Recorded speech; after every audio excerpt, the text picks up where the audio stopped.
I'd heard a concept about the NASA space program back in the 60s when they wanted to go to the moon. And you had the Mercury, Gemini, and Apollo missions. And so if you take the goal of Mercury was to orbit a human, test space survival, kind of do the starting stuff.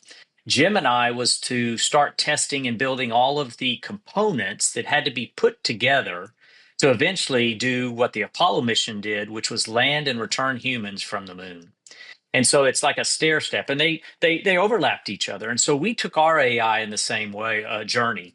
So number one is a foundation of building a launch system, we called it. And this is the boring stuff. Most people don't want to do this, but we really focused on process and governance and security. Why? Because I believe you got to hit that head on. It's going to be there whether you like it or not. And in fact, I feel strongly if you can satisfy some of those areas initially, you don't get as much pushback from people and the company because of the fear that's out there about AI even today.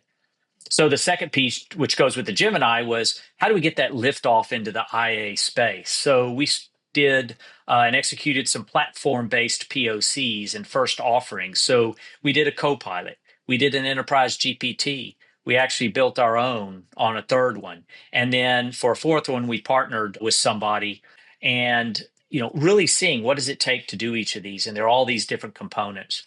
And then if you get to the Apollo mission part of it, it's the feedback loop. So now we know what we can do internally and we can't. What were we successful with? How do we need to educate and perform differently? And now I can look at a much more ambitious and impactful approach to using AI.